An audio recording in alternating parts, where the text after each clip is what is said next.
기차가 어둠을 헤치고 은하수를 건너며 한 주간 충북을 달구는 이슈들을 콕 집어 전해드리는 오늘 뭔일 이슈 지금 출발합니다. 네, 오늘도 뜨거운 이슈들을 가지고 또 힘차게 또 달려보겠습니다. 자, 오늘의 첫 번째 이슈 무상교육 본격 시행입니다. 네, 충북교육청이 오는 2학기부터 이제 고3 학생들을 시작으로 단계적으로 이제 무상교육을 추진하기로 발표를 했고요. 그리고 이제 또 조만간 교복 지원도 또 추진하기로 했습니다. 오늘은 이와 관련된 이야기를 나눠보겠습니다.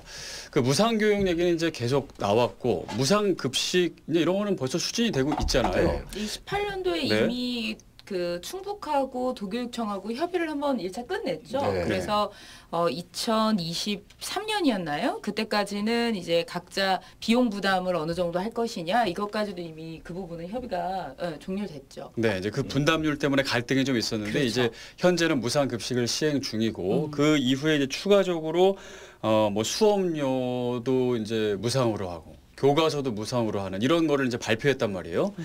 자, 이제 그 한번 정리를 해봐야 될 것 같습니다. 어느 정도까지 지금 이제 무상교육이 추진된다고 나와 있는 건가요? 지금 무상교육, 무상급식, 이제 무상교복까지인데요. 네. 현재 무상교육과 무상급식은 현재 대부분 지자체가 시행을 하고 있고 무상교복 문제까지 지금 불이 붙어 있는 상태입니다. 무상교복은 경기도에서 지금 현재 많이 추진하고 있는 거고요. 충청북도에서도 올해 그 충북교육청 발로 해서 입법 예고를 그 도교육위원회에서 했습니다. 그러면 내년부터 교육위원회에서 조례가 개정되면 내년부터 무상교복까지 그 진행될 것 같은데요. 네. 여기서 가장 중요한 거는 이 무상교육, 무상급식 시리즈가 어떤 포퓰리즘의 문제냐 또 아니면은 교육의 선택적 복지 문제냐로 많이 뜨겁게 논란이 되고 있는 중입니다. 우리가 무상교복 부분은 아직 조례가 통과가 안 됐잖아요. 네. 이제 학비와 관련된 부분만 지금 통과가 된 상태이고 교복 부분은 지금 입법 예고가 되어 있는 상태인데 이게 이제 시행이 되면 2020년 내년이 아니고 2021년 정도부터 이제 시행이 단계적으로 되겠다 이렇게 지금 예상을 하고 있는데요.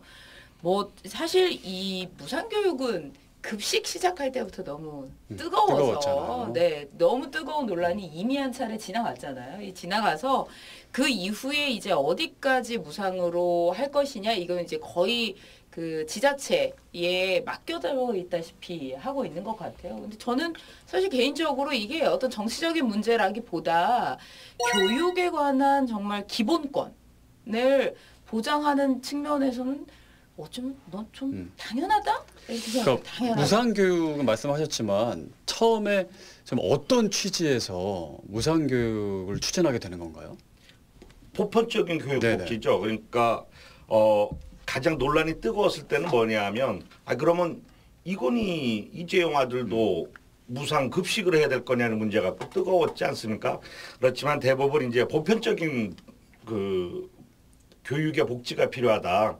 어떤 선택이 아니라 학생들의 차별을 없애야 된다라는 측면이 강해서 전국이 이제 같이 함께 시행을 하게 된 건데요. 그런 문제에 있어서 저는 이제 지금 진행되고 있는 무상 교복 문제에 대해서는 거기까지라는 게 있습니다. 왜냐하면 자, 우리가 학교에서 무조건 교복을 입고 다녀야 된다라는 전제가 되면은 이 찬동을 할 건데 아직 우리가 교복 문제를 계속 앞으로 다 입고 다니게 할 건가 아니면 자율복으로 할 건가에 대한 논쟁이 어느 정도 드러났다가 수면하에 가라앉았거든요. 그리고 중간에 자율복으로 했다가 또 교복으로 바뀐 경험이 있어서 저는 사실은 무상 교복에 앞서서 좀 이렇게 교복 자율화 문제를 좀 이야기해 보면 좋지 않을까 뭐 이런 생각이 듭니다만 다만 뭐 무상 교복 지금 뭐 조례를 하고 교복을 계속 입어야 되는 조건이라고 하면 뭐 전체적인 선택적 복지 측면에서 괜찮겠다라는 생각은 있습니다. 제가 학교를 다닐 때만 해도 상당히 부모님께 부담이 됐다라는 생각이 있어요. 왜냐하면 저희가 왜 동복, 그다음에 춘추복 하복 이렇게 해가지고 옷을 3벌을 맞추는데 3개가 아니잖아요. 이게 또 안에 2개씩 있어요. 그렇죠. 셔츠 뭐 또 몇 개 더 만들고 그다음에 좀 이제 잘 사는 애들은 겨울 동복 그 마이 비싼 것도 하나씩 더 맞추고 막 이런 거 이랬었는데 이 교복 자체에 대해서 저는 약간 이 무상교복을 하는 것 자체가 굉장히 도움이 많이 될 것 같다는 생각이 뭐 우선 이 교복 장사하시는 분들한테 죄송하기는 한데 안타깝기는 한데 학생들 입장에서나 부모님 입장에서 그리고 저는 사실 자원을 아끼는 차원에서 보면 교복이 지금까지는 굉장히 그냥 계속 소비만 되어 오잖아요.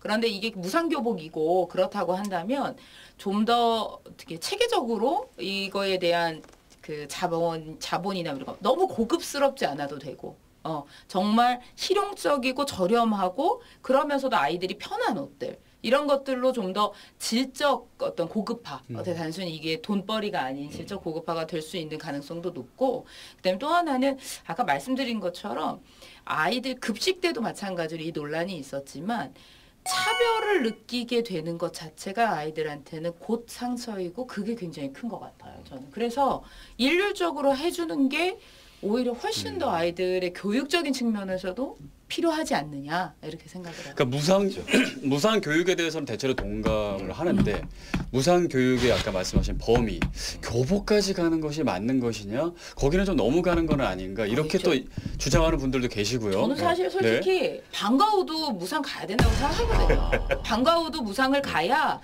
어떤 경제력에 의한 교육의 차별 이런 것들을 최소화할 수 있다라고 저는 생각해서. 근데 이제 무상 교육 얘기를 저희가 이제 하고 있는데요. 교복 얘기도 하셨지만 그냥 딱 듣자마자 이거 무상 교육 계속 이거 진행할 수 있는 건가? 지속할 수 있는 건가? 나중에 뭐 한 1, 2년 하다가 갑자기 또 중단되는 거 아니야? 돈 없어서? 이런 생각이 들거든요. 그렇죠. 그런 문제는 없나요? 1, 2년 하다가 중단될 수 있죠. 근데 제가 만약에 그 후임 교육감이라면 이 뜻이 있다는 게 아니라 만약 후임 교육감이 온다면 출마 선언하시는 겁니까? 아닙니다. 전임 교육감이 이거 막 다 무상으로 했는데 갑자기 제가 이걸 유상으로 바꾸는 순간 네네. 과연 당선이 가능할 것이냐와 지지율이 엄청나게 떨어지겠죠. 사실 저는 바퀴 같은 거라고 생각해요. 한번 시작을 하면 이게 돌아가긴 돌아갈 거다. 그러나 지금 말씀하신 것처럼 재정적인 문제는 늘 항상 문제가 되죠. 이거 그냥 다 이렇게 퍼주는 거 아니냐 이렇게 얘기를 하는데 저는 사실 조금 다르게 생각하는 부분이 이걸 지금 현재는 어린 아이들한테 그걸 퍼준다고 생각을 하지만 이 아이들이 말 그대로 어떤 학습을 하는 그러니까 청소년기에 나를 찾아가는 그 시기에 어떤 사회적인 차별이나 이런 것들을 가장 덜 느끼게 할수록 나중에 이 아이들이 어른이 되었을 때 우리가 사회에서 부담해야 되는 사회적 비용은 전 줄 거라고 생각해요. 예를 들어 범죄라든가 아니면 제대로 된 직업을 갖지 않는다든가 이런 어떤 사회적인 손실이 상당한데 이런 것들에 대해서 많이 줄일 수 있는 오히려 더 나아지는 안정적인 사회를 만드는 그런 기반이 되지 않느냐라고 저는 생각하는 편이라 아까 말씀드린 것처럼 교육에 있어서 학교를 다님에 있어서 경제력을 느끼게 하는 것은 최소화할수록 좋다. 저는 이렇게 생각하고 있습니다. 네. 사실 그 무상 교육 시리즈가 문제가 됐던 거는 이 교육의 차별을 통해서 계속 어떤 사회의 지도층이나 이런 사람은 지도층의 자리를 갖고 싶어 하는 거고요. 그렇지 않은 사람들이 접근해서 우리 자리를 넘보는 걸 막으려고 하는 이런 싸움 아니겠습니까, 사실. 그래서 보편적인 교육, 전체적인 차별을 없애면서 그거를 뚫고 나가자고 하는 게 기본적으로 어떤 교육의 혜택을 덜 받는 사람들의 입장이었고 교육 혜택을 많이 받는 그리고 재산도 많았던 사람은 전체적으로 하면 안 된다. 라는 측면이었던 거죠.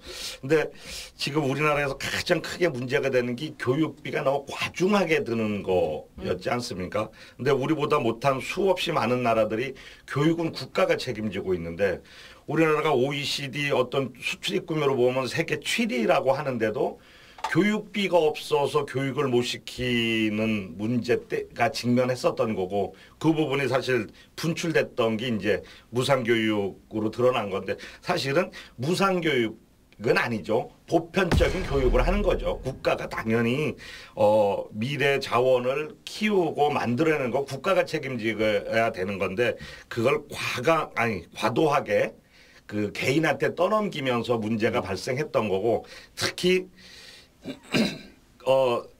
교육의 차별을 통해서 자기의 자리를 끝까지 지키려고 하는 기득권 층들이 그걸 끝까지 박았던 거죠. 네. 저는 그걸 하나 말씀드리고 싶은 게 우리나라 헌법에 모든 국민이 교육을 받을 권리를 보장하고 있어요. 네.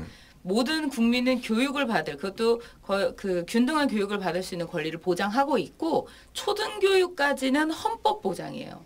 그래서 초등은 헌법에서 무상으로 교육을 하도록 되어 있어서 사실 초등교육을 받으면서 유상이 되는 건 안 되는 거예요. 교육비가 유상이 되는 것도 사실 안 되는 거지만 헌법에 정말 충실하고자 한다면 들어가는 재료비도 안 되는 거죠. 예, 들어가는 재료비 정도도 안 되어야 하는 거죠. 그런데 이제 요게 중등교육부터는 법률이 정하는 바에 의해서 네. 되어 있어요. 그러니까 굉장히 사실 폭이 넓은데 우리가 사실 옛날에는 저희 이제 뭐 부모님 세대 때는 중학교까지만 나오고 뭐 초등학교까지만 나오고 이런 분들 사실 있었거든요. 그런데 지금은 너무 일반화되게 고등학교를 너무 당연시하게 가죠. 그러니까 이 무상교육이라고 해야 하는 부분들이 어떤 사회적인 그 어떤 분위기의 변화에 따라서 그렇게 탄력적으로 변하는 거고 그 법률을 만드는 게 바로 우리가 뽑는 국회의원인 거죠. 네, 그러니까 이게 고등교육까지 이렇게 가면서 말씀드린 것처럼 항상 논의는 있겠죠 서로. 특히 비용이 드는 부분이니까 이거에 대해서는 어느 게 맞느냐 아니냐 이런 다툼이 계속 있겠지만 저는 이 방향이 가는 게 어떤 법학하는 사람으로서 법에 헌법에 우리가 우리나라의 어떤 기본적인 방향을 설정해 놓은 헌법에 가장 맞는 방향이다. 힘차게 달려라 은하철도 999 힘차게 달려라 은하철도 999 은하철도 999. 자, 오늘의 두 번째 이슈입니다. 민간인 체육회장 선출 논란입니다. 내년 초에 그동안 도와 시군 체육회장은 자치단체장이 네. 맡아왔는데 내년 초에 이제 민간인으로 선출하는 선거가 치러질 예정입니다. 이와 관련해서는 이제 지역 체육계에서 또 우려의 목소리도 나오고 있고요. 근데 저는 이제 이번에 이 체육회장 민간인으로 선출된다는 내용을 처음 들었거든요. 아, 예. 근데 아마 처음 들으신 분들도 좀 있으실 많으시고요. 거예요. 배경 설명이 좀 필요할 것 같은데 이게 이제 원래 자치단체장이 당연직으로 이렇게 맡다가 이번에 이제 민간인으로 체육회장을 맡아야 된다. 선거를 해서 뽑아야 된다라고 이제 바뀐 거잖아요. 네. 어떤 배경 때문에 바뀌게 된 건가요? 그간은 그 체육을 이끌어왔던 게 지방자치단체였었고 체육회장을 지방자치단체장이 겸직을 해서 이끌어왔었습니다.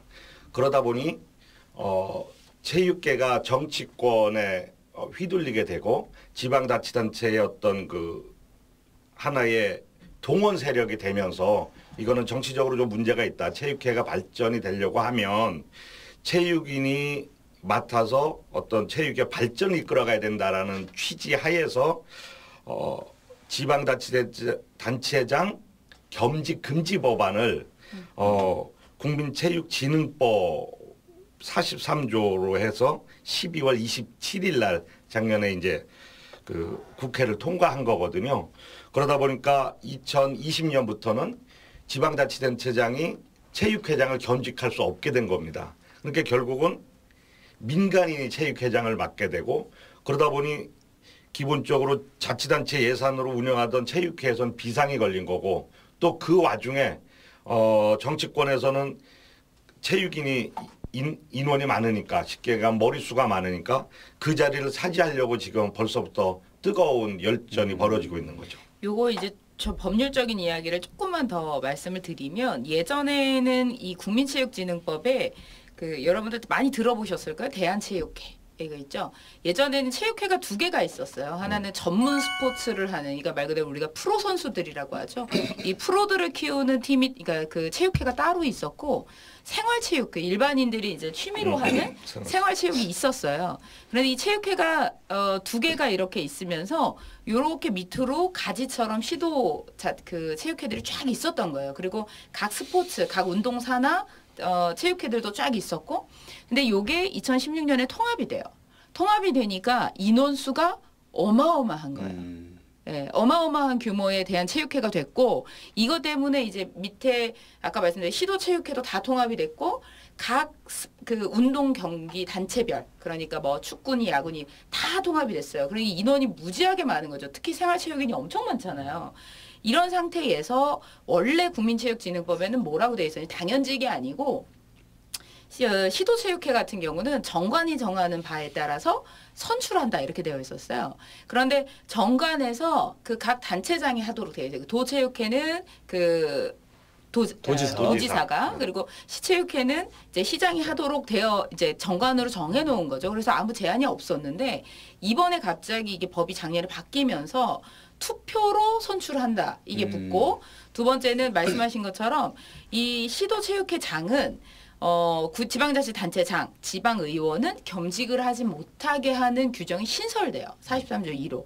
그래서 이 법이 처음에 발의가 되고 통과가 됐을 때 체육회에서는 다 난리가 난 게 우선 이 예산을 어떻게 우리는 감당할 거냐. 이 국민체육진흥법에 따라서 원래 이 지자체가 지원을 하도록 되어 있어요. 일정 금액 이상 지원을 하도록 되어 있는데 그 금액의 규모가 당연히 단체장이 머리에 있을 때와 단체장이 머리에 없을 때 차이가 엄청나겠죠. 그러니까 이 체육회 사람들이 모두 다 걱정을 하기 시작한 거예요. 왜냐 우리는 자체적으로 돈이 없고 우린 자체적으로 돈이 없고 돈을 만들 수 있는 구조가 없는데 우린 전체적으로 지원을 받아야 되는데 단체장을 갑자기 다 없애버리면 어떡하느냐. 그 시군에서 도에서 지원을 엄청 많이 받는다고 들었는데요. 거의 뭐 8, 90%를 체육회에서 받는다고. 예, 뭐 8, 90%라고 하지만 사실은 전체라고 보면 됩니다. 아닌 거는 체육회관에서 나오는 어떤 부속으로다 뭐 관리 그 임대료나 이런 부분이기 때문에 결국은 자치단체에서 나오는 게 다다라고 보면 되는 거죠. 근데 사실 여기서 우리가 한번 되돌아봐야 될 측면이 있습니다. 뭐냐면 사실 국회의원 겸직에 관한 법이 통과되면서 국회의원은 그 체육회장을 할 수 없거든요. 예전에는 맞아요. 이제 그 체육회장의 이런 분들 누가 있냐면 국회의원들이 다 하셨었어요. 아 예전에는 그렇죠. 그러다가 이제 국회의원이 하지 못하게 되면서 또 예산이 자치단체에 있으면서 자치단체장이 맡게 되니 국회의원들 눈에 그게 이 좋게 보일 리가 없겠죠. 왜냐하면 초에 다음에 경쟁자니까. 그러니까 그 자치단체장이 국회의원 나올 수도 있으니까. 그렇죠. 그러니까는 자치단체장님들도 겸직 금지, 우리도 겸직 금지인데 지방의원도 나중에 나의 그 경쟁자가 될 수 있으니까 지방의원도 안 돼라고 법을 만든 거죠. 솔직히 뒷면을 보면 그러니까 이게 좀 미리 그 뭡니까 앞으로 그 정치에 이용되지 않으려면 체육회가 자생적으로 다 나갈 수 있는 터전을 만들고 그리고서 어떤 민간 체육회장이 들어오면 좀 혼란이 덜할 텐데 당장 총선이 있고 총선 때 내 경쟁자들이 붙을 거니까 야 아예 싹을 자르자 라는 이면이 없지 않겠습니까? 우리 국회의원들이 머리가 좋지 않습니까? 이거 엄청 이슈가 대단하겠는데 오늘 이거 어마어마하겠는데요? 아니 정말 그 맞는 어느 정도가 일리가 있는 말인가요? 아니 우리가 이거 사실 뒤에서 얘기할 때는 그렇죠. 야 나도 못하는데 니들도 같이 하지 말자 이렇게 하는 경향이 없지 않겠죠. 없지 않겠는데 이게 우리가 이제 조금 현실적으로 이제 문제로 다시 돌아오면요. 진짜로 이렇게 선거로 뽑으면 투표로 뽑으면 체육인들 중에 나올까? 이게 의문인 거예요. 체육인들 중에 나올까? 체육인들 중에 나와도 이걸 발판으로 다시 정치권에 들어오려는 거 아닐까? 그렇다면 결국은 또 똑같이 비슷한 영향을 받고. 근데 어쨌든 민간인으로 체육회장을 선출하는 거는 일단은 맞다고 생각을 하시는 건가요? 그렇게 어쨌든 가야 된다. 그러니까 정치 예속화를 벗어나야 된다라는 거는 체육인의 어떤 끊임없는 바람이었었습니다. 그래서 체육회를 스스로 운영할 수 있는 구조를 갖추고 체육인이 맡아야 된다는 게 끊임없는 체육회의 바람이었었기 때문에 그 구조는 맞는 것 같습니다. 다만 어떻게 진행할 건가의 문제가 숙제로 남아 있는 거죠. 저는 약간 생각은 좀 달라요. 그러니까 단체장이 그 장을 하는 게 옳으냐? 이건 아닌 거 맞는 것 같습니다. 맞는 것 같은데 그걸 체육회 안에서 선출해서 뽑을 것이냐? 이건 좀 의문이 있습니다. 왜냐하면 제가 생각하기에 체육회는 그 본질상 수익을 낼 수 있는 구조를 갖기가 어려워요. 저희가 왜 문화예술 공연도 마찬가지로 국가에서 전폭적인 지원을 하지 않으면 사장되는 분야가 너무 많아요. 네. 우리는 항상 되게 화려한 연예나 이런 것들만 보죠. 이게 체육회도 축구나 야구나 아주 인기가 있는 스포츠들은 정말 아주 극소수거든요. 국가나 지방자치단체에서 이걸 지원하지 않으면 정말 1년에 단 한 번도 경기를 열 수가 없어요. 생활체육 경기 아예 못 열어요. 그런데 그런 체육회의 특성상 예산이 종속되는 건 어쩔 수 없고 예산이 종속된다고 하면 그 예산을 짜는 장의 입김을 완전히 벗어날 수는 없다고 봐요. 네. 오히려 저는 우선 단순히 머리만 바꾼다가 아니라 이 예산에 대한 어떤 확보, 그러니까 이게 매 단체장마다의 어떤 자기 취향대로 좀 더 주고 좀 덜 주고 이게 아니라 진흥법이나 어떤 조례에 의해서 정해져야 한다. 일정 규모 이상은 무조건 지원을 하도록 정하고 그에 따른 소비에 대한 그러니까 사용에 대한 감시를 철저히 해라. 그리고 그 장을 이제 그렇게 되면 누구를 뽑느냐가 사실 엄청나게 많은 영향을 정치권에서 주진 않을 거다. 이렇게 생각은 해요. 장이 곧 이쪽 장이 되는 건 저도 반대하거든요. 왜냐하면 아까 말씀드린 것처럼 그게 곧 선거운동이 될 수 있으니까. 그러나 그렇지 않은 이 부분에 있어서는 예산을 좀 더 정확하게 법률상 확보하자. 이게 오히려 독립을 시키는 방법이다. 예산을 안정적으로 지원받을 수 있는 그런 제도화가 좀 필요하다. 저는 그게 오히려 독립시키는 가장 빠른 방법인 것 같아요. 알겠습니다. 민간인 체육회장 선출 논란에 대해서 오늘 이야기 나눠봤습니다. 오늘 뭔 일 이슈 저희는 다음 주에 더 뜨거운 이슈로 찾아뵙겠습니다. 고맙습니다.